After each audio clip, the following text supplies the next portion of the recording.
মিনিটৰ কাৰণে বা এদিনৰ কাৰণে মিল হ'ব পাৰে আকৌ কাজিয়া হ'ব কাৰণ এইখন কাজিয়া হৈ আহিছে আজি 3 বছৰ আগতে আৰম্ভ হৈছিলে আজিলৈ শেষ হোৱা নাই আৰু শেষ নহয় কেতিয়াও কাৰণ এই উৎপল মণিকাক মই লগ পোৱা আজি 11-12 বছৰ গ'ল গতিকে এই 11-12 বছৰৰ পৰা দেখিছোঁ সিহঁতৰ মাজত কাজিয়া আৰম্ভ হ'লে শেষ নহয় মানে দুজন ল'ৰা ছোৱালীৰ কাজিয়াৰ মাজত আইতাসকলে বহুত কষ্ট পাইছোঁ আমি বহুত কষ্ট পাইছোঁ এতিয়া 11-12টা বজালৈকে আমি একোৱে খোৱা নাই কিন্তু এই কাজিয়াৰ মাজত আমাক আনিব নালাগে আমি অহাৰ কোনো প্ৰশ্নই নুঠে দুই মহৰ যুঁজত বিৰিণাৰ মৰণ পুনৰ সংঘাত উৎপল মণিকাৰ চৰ্চাত মঠঘৰীয়াত নিৰ্মিত মাদাৰ্ছ অল্ড এজ হোম আকৌ সংবাদ শিৰোনামত মাদাৰ্ছ অল্ড এজ হোম মঠঘৰীয়াত নতুনকৈ নিৰ্মাণ হোৱা বৃদ্ধাশ্ৰমখনক লৈ উৎপল হৰ্ষবৰ্ধন আৰু মণিকা শৰ্মাৰ মাজত পুনৰ আৰম্ভ হৈছে সংঘাত দুয়োৰে সংঘাতত এতিয়া বিপদত পৰিছে ককা আইতাহঁত প্ৰথমে মই ক'ব বিচাৰিছোঁ যে মাদাৰ অল্ড এজ হোমখন গুৱাহাটীত 2012 চনৰ 21 জুনত উৎপল আৰু আমি দুইজনে লগ হৈ খুলিছিলোঁ তেওঁ অকলে এইখন আশ্ৰম 2012 চনত খোলা নাছিলে আৰু 2012ৰ পৰা আজি 2024লৈ মই অকলে এই মাদাৰ অল্ড এজ হোমখন হাতীগাঁও ফিজুবাৰীত 70গৰাকী ককা আইতাক লৈ চলাই আছোঁ অভিযোগ প্ৰতি অভিযোগৰ অন্ত নাই ধন বা সম্পত্তিৰ প্ৰসংগ ওলালেই মাদাৰ্ছ অল্ড এজ হোমৰ দুই পৰিচালক উৎপল আৰু মণিকাৰ মাজত আৰম্ভ হয় শীতল যুঁজ ইয়াৰ পূৰ্বেও বহুবাৰ এনে বিষয়ক লৈ সংবাদ শিৰোনাম দখল কৰিছিল উৎপল মণিকাই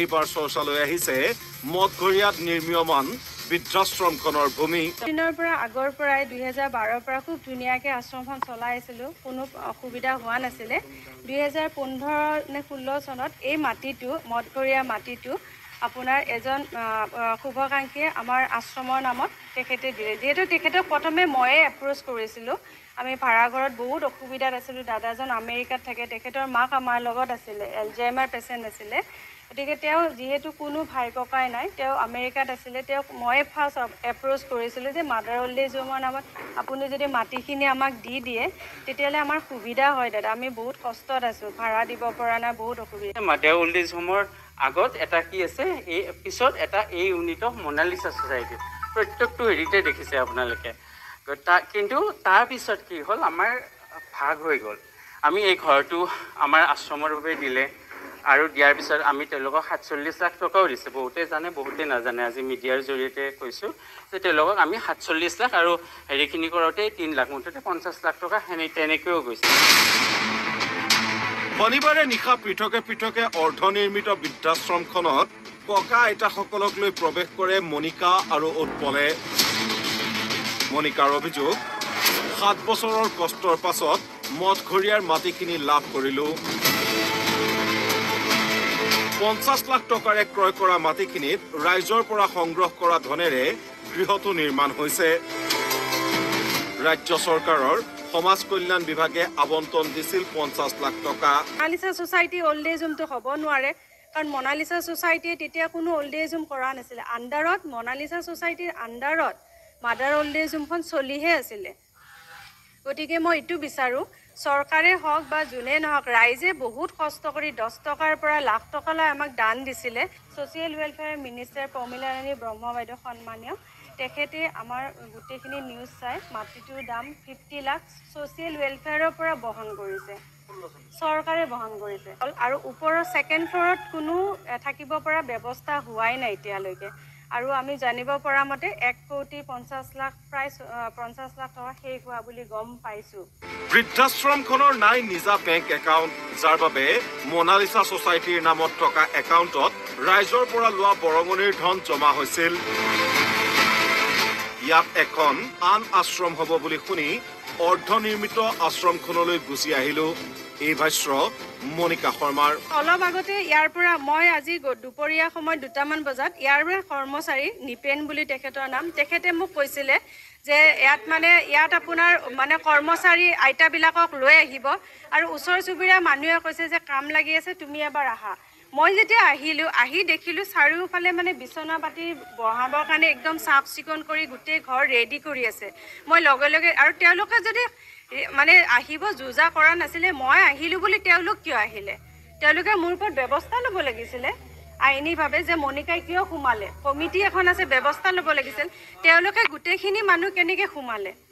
এতিয়া মই আনিছোঁ 9 জন, তেখেতে 20 জনৰো অধিক আইতা লৈ আহিছে, যিজনে নভবাকৈ ইমান মানুহ লৈ আহিছে। মণিকা শৰ্মাই শনিবাৰে 10 গৰাকী আইতাক লৈ নিৰ্মীয়মান গৃহটোত প্ৰৱেশৰ পাছতে কেইবাগৰাকীও ককা আইতাক লৈ আশ্ৰমখনত উপস্থিত হয় উৎপল হৰ্ষবৰ্ধন। তাৰ পাছতে দুয়োৰে মাজত আৰম্ভ হয় যুঁজ। উৎপলৰ অভিযোগ, মণিকাই প্ৰৱেশ কৰাৰ বাবেহে প্ৰৱেশ কৰিছোঁ। মণিকাই মাটিখিনি নিজৰ নামত লিখি লৈছে। মোৰ দুখ এটাই যে 1 নম্বৰ কথাটো হ'ল তেওঁ ঘপককৈ সোমাইছে। আমাৰ এজন ককা আছিলে, ককাজন সোণাপুৰত আছিল। সেই মাটিখিনি সত্যনাথ বৰা আছিল বিশিষ্ট লেখক, সেই তেখেতৰ মাটিখিনি তাৰমানে কি ককাক আমি সোণাপুৰত লৈ গ'লোঁ, ককা সোণাপুৰ গ'ল আৰু তেখেতৰ মণিকা শৰ্মাই সোণাপুৰত গৈ 2 দিন তেখেতৰ ককাজনৰ লগত কথা পাতি তাৰপিছত আহিলে। অহাৰ পিছত ককাজনৰ নামত মাটি চাটি লিখি লৈছে। এইটো মাটি আমাৰ মাজত মোৰ দিছে একো লগা নাই, তাইও থাকক, এইটো কোৱা নাই মই তাই নাথাকিব বুলি, তাই অধিকাৰ নাই বুলি মই কোৱাই নাই। দুয়োৰে অভিযোগ প্ৰতি অভিযোগৰ যুঁজত দুটা পক্ষত বিভক্ত হৈ পৰিছে আইতাসকলো। দুয়ো পক্ষৰ আইতাৰ ভাষ্য, মণিকা আৰু উৎপল দুয়োটাই শুদ্ধ। 1 মিনিটৰ কাৰণে বা এদিনৰ কাৰণে মিল হ'ব পাৰে, আকৌ কাজিয়া হ'ব। কাৰণ এইখন কাজিয়া হৈ আহিছে, আজি 3 বছৰ আগতে আৰম্ভ হৈছিলে, আজিলৈ শেষ হোৱা নাই আৰু শেষ নহয় কেতিয়াও। কাৰণ এই উৎপল মণিকাক মই লগ পোৱা আজি 11-12 বছৰ গ'ল। গতিকে এই 11-12 বছৰৰ পৰা দেখিছোঁ সিহঁতৰ মাজত কাজিয়া আৰম্ভ হ'লে শেষ নহয়। মানে দুজন ল'ৰা ছোৱালীৰ কাজিয়াৰ মাজত আইতাসকলে বহুত কষ্ট পাইছোঁ। আমি বহুত কষ্ট পাইছোঁ। এতিয়া 11-12টা বজালৈকে আমি একোৱে খোৱা নাই, কিন্তু এই কাজিয়াৰ মাজত আমাক আনিব নালাগে। আমি অহাৰ কোনো প্ৰশ্নই নুঠে। আমাক কেনেকৈ জীয়াই ৰাখিছে উৎপলে, আমাৰতো মানে ভগৱান, আমি এতিয়া ভগৱান পিছত প্ৰথমতে আমি উৎপলকহে মানো, বুজি পাইছে? তেওঁ এতিয়া অন্যায় কৰিব নোৱাৰে, আমাক জীয়াই ৰাখিছে কোনো। মোক চব মই যে 80 বছৰৰ মানুহ, মোক বেমাৰ আজাৰ চব তেখেতে চাই। আমাৰ সৎপত্ৰী আৰু আমাৰ যিমান মেম্বাৰ আছে কোনো নাই, ইমান আনন্দ পায়। বাৰে বাৰে কিয় বিতৰ্কত সোমাই পৰে বৃদ্ধাশ্ৰমখন? নিজৰ ঘৰ বাৰী পৰিয়াল এৰি বৃদ্ধাশ্ৰমখনত আশ্ৰয় লোৱা ককা আইতাসকলেও বিচাৰে থকা দিনকেইটাত অকণমান মানসিক শান্তি। কিন্তু 2 মহৰ যুঁজত যেন এতিয়া বিৰিণাৰ মৰণ। ভিডিঅ' জাৰ্নেলিষ্ট ইদ্ৰিছ আলীৰ সৈতে গুৱাহাটীৰ পৰা দীপজ্যোতি শইকীয়াৰ ৰিপৰ্ট, NB নিউজ।